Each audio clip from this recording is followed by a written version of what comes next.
My panel is back with me. I want to give everybody a final thought. Let's start with you, Frank Figliuzzi. Yep, so we've received very sobering information. We don't know where it went or the outcome of it. We know it helped result in a special counsel inquiry. We know that layers of review were required to get this thing opened and running. And it's unlikely that allegations of a deep state or rogue loose cannon FBI agents are involved in this. But my gut tells me there's more than just the public behavior of the president involved in opening this case. There's likely classified intercepts that helped make the case. And Mueller has it all. Nayyera.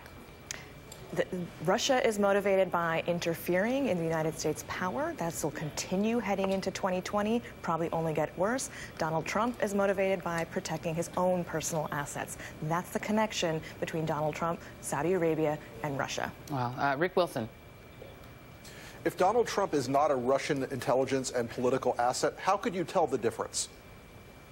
Wow. Wow. Barbara McQuade.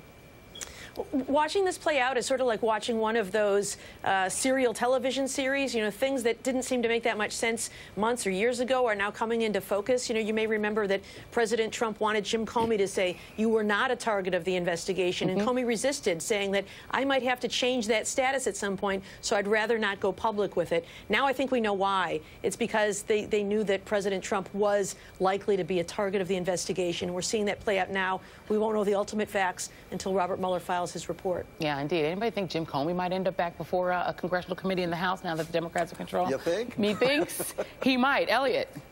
So Rick had said earlier that this reporting raises a red flag, and I agree that it raises a red flag that has a hammer and sickle on it. Under any other circumstance, no, I'm serious though, under any other circumstances, this reporting and these facts would be devastating to the United States, to the President of the United States, and you know, we've sort of become desensitized to all of this stuff. And in spite of all the talk of porn stars and payoffs and so on, this is about Russia.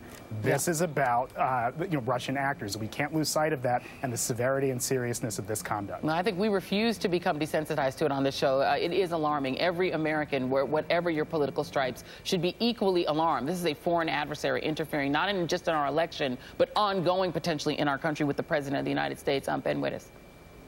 Even if you fire the Attorney General, even if you fire the FBI Director, even if you fire the Special Counsel, even if you fire half of the Justice Department and FBI bureaucracies, Russia will still be attacking and trying to figure out how to exploit vulnerabilities in our system, in our government, in our electoral processes. And you will still need somebody to investigate and respond to that. That is the enduring counterintelligence mission of the FBI, and it's not going to go away. Just like the climate doesn't care if you don't believe it's changing, climate change happens anyway. Yep. The Russians are not going away, even if you choose not to believe that the incidents are happening and the threat is real. Yeah, indeed. Cay Johnston.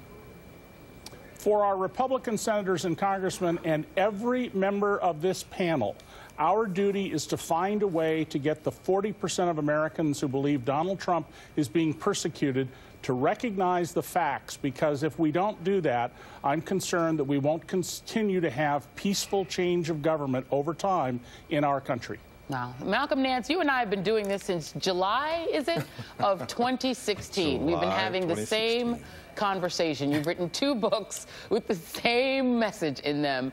But it is extraordinary that we are now not really talking about that. We're talking about a fresh investigation into the sitting president of the United States. As he is being president and performing the duties of the presidency, being investigated as a potential asset of Russia. I'm going to give you the last word on this. I'm sure this isn't the last word on this. We're going to keep talking about it, but at least it's the last word in this segment. Well, it's very simple. This nation is under threat, and the threat is the person sitting in the seat of the President of the United States. His actions, his behaviors, his staff, they appear to be this wholly owned subsidiary of Vladimir Putin. He has more loyalty to them than he has to the Constitution of the United States. This shutdown is a really good example of that.